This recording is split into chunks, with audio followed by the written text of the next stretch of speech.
Brian and Kenzie in the morning. And Chicago's alternative all day. Q101. Brian and Kenzie on Q101. Time for music entertainment news. And just a reminder again, tomorrow morning, right at this time at 8:50, we will have Billy Corrigan from the Smashing Pumpkins on the show because he's playing tomorrow night. Sold out Q101 show, Q101 Twisted Christmas at the Aragon. And if it's anything like last night, I have a feeling, because both the shows sold out in minutes when we announced them, Cage the Elephant and Smashing Pumpkins 2 months ago. And because it's a hometown show as well before Christmas, I think there was 72,000 people inside the Aragon last night for Cage. Accurate. I think tomorrow night's going to be just as cozy for everybody. And what a night. What a night to look forward to. Of all the things we do with the Smashing Pumpkins, just playing Wrigley Field with Green Day last summer, and the Metro show just a few years ago, a year and a half ago. 2 years ago? 2 years ago. 2 years ago, 2022. Yeah. And now today, being the anniversary, the 5-year anniversary of Cage the Elephant playing in 2019 of Q101's Twisted Christmas.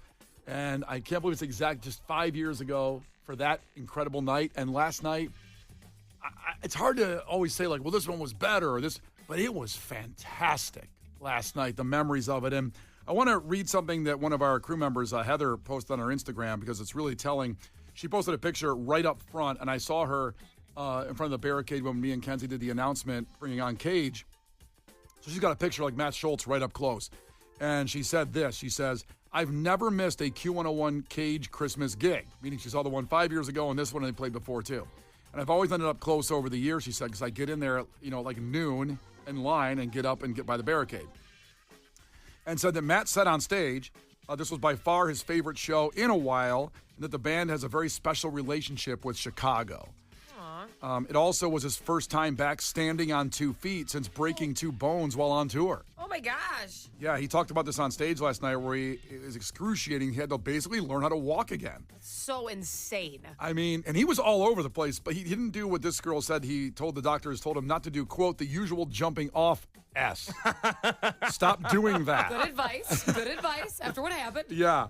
He had to learn to walk again, and he says, we love you. It's a must-see band for Heather, of course, she said. I'm grateful to have won these tickets from Q101 because they sold out in actual seconds, and it's exciting to see him coming back. And Matt Schultz mentioned this on stage, and we talked about this on stage, too, that you forget they're part of the Oasis show at Soldier Field next year. I know. I wrote in with Tom this morning, who works in the office, and he was there last night. He's like, yeah, I can't wait to see him with Oasis. I go, oh, my God, that's right. They're playing with Oasis. I completely forgot. Yeah, it's one of Liam's favorite bands, or Noel's. I can't remember which one. No, if anybody wants to know why Cage the Elephant is opening for Oasis, it's because Liam Gallagher loves them, and what he says goes. Absolutely. And that's sold out as well at Soldier Field coming up in that whole little stretch now where we have Oasis at Soldier Field, then My Chemical Romance the next day, and then 2 days after that you got System of a Down with a special only one of 3 shows in the world here in Chicago at Soldier Field. August 2025 looking pretty lit. Looking pretty lit. You know what I'm saying? Yeah. It's dope, man. It's going to be dope. I will say in regards to last night's Twisted, it has become, Twisted Christmas has become this thing where you can mark the memories in your life by all of the Twisted Christmases that you attend. It was my 5th Twisted working for the station. It's the 30th anniversary of Twisted overall. And being there with you, Brian, and with you, Kenzie, and with Brian Phillips, and James Van Osler, our friend who was there, it's just become this amazing thing where you see the same faces every year, you see new faces every year, new bands come through, bands like Cage return, and it is the greatest week of the year. And I will pat ourselves on the back as a station for 1 second where no one does it like us. Nobody does it as many nights as we do. Nobody books the bands that we do. It is the hallmark of a Christmas radio station celebration, and I love it every year. And every year I think it's not going to be better than last year. And I'll be damned, last night blew my mind. And I want to add something. Little radio insight. I'm going to pull back a curtain. It's really hard to book bands. Just because every band wants to tour all the time, and there's radius clauses and everything like that. It sounds easy. They can play the songs, and they should just show up.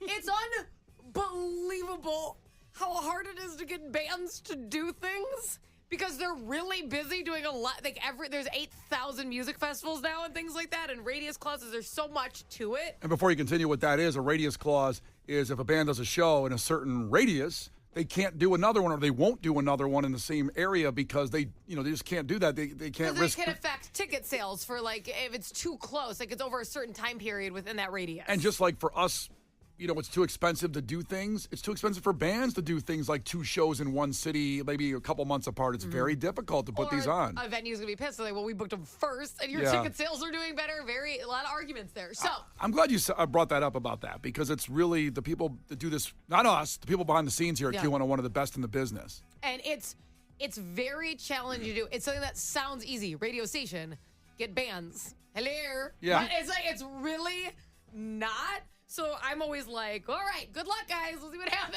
And then it always ends up being really good. So I'm always impressed. Look at this. Look at these people here. Both of you guys have excellent points about last night, and I'm going to say one about, and I just talked so, thoroughly about Cage the Elephant. Mm-hmm. But my takeaway from last night, of course, they're unbelievable. And Almost Monday did a fantastic job as well. But what I am taking away from last night is I forgot how wonderfully magnificent, exquisite Franz Ferdinand is. Phenomenal band. They are so damn good, and you forget. They seem to be like, oh yeah, Franz Ferdinand, I love him. But then you see him play live again, especially at the Aragon last night, and I thought the roof was going to come in. Well, and they're a weird instance, and this has only happened to a few bands, where they have a song that is so big that it hangs over their discography like a cloud. Because you go, Franz Ferdinand, that's the Take Me Out band. And you go, no. They have these 20 other songs that are also amazing. They are more than just Take Me Out. Take Me Out, of course, phenomenal. I thought the roof was going to blow off when they played that last night. But the whole set, 45 minutes, never dragged.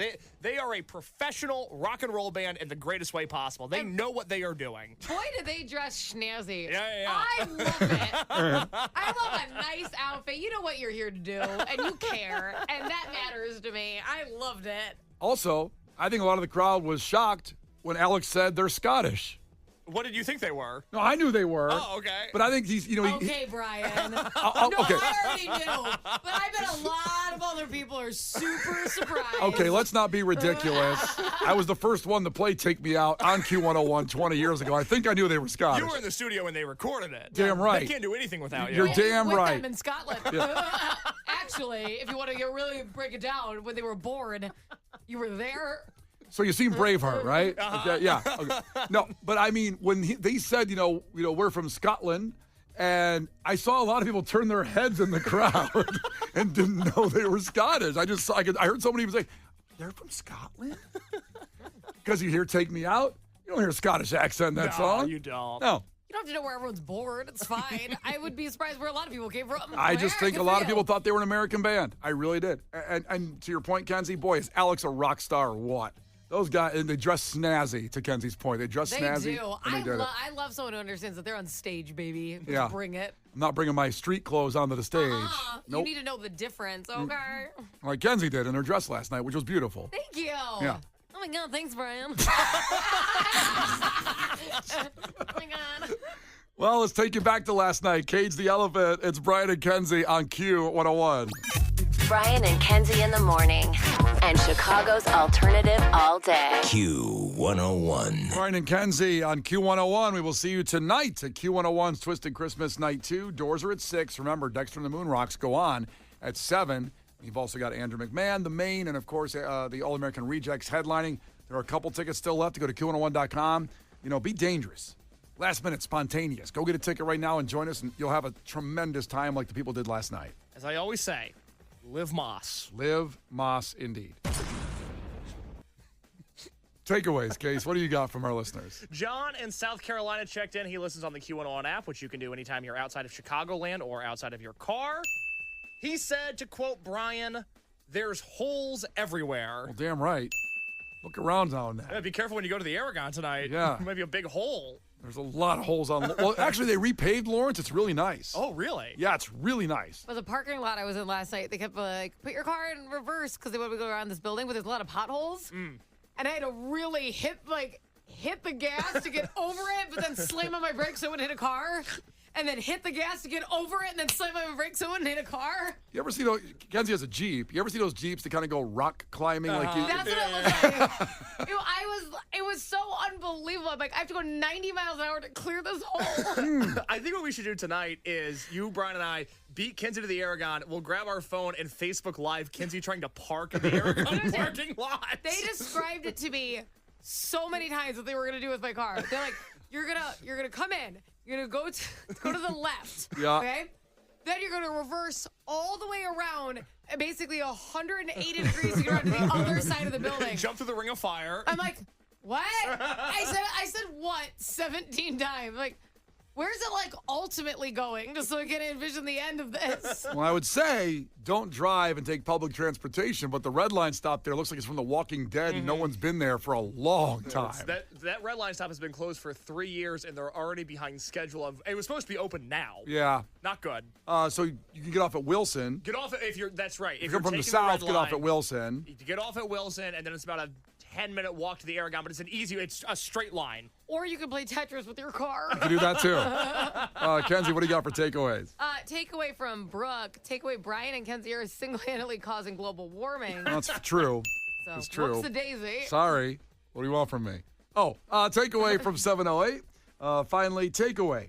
Should you find yourself trapped in a Bangkok well, make sure your cry for help is something other than, oh.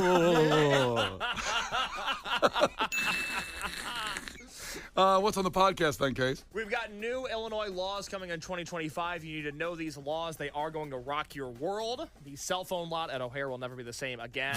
We had a huge clash with Kenzie today. Super intense, super heated. Somebody got vengeance for their family off of something Kenzie did to them last year. That was a big, big game. Whoops a daisies. And also, your child is doomed if they are not obsessed with this one thing. We told you what that was, and the fact that makes your brain go boom today. That lives on the Brian and Kenzie podcast. Which you can get anywhere, Spotify, Apple, or the Q101 app. Brian and Kenzie in the morning.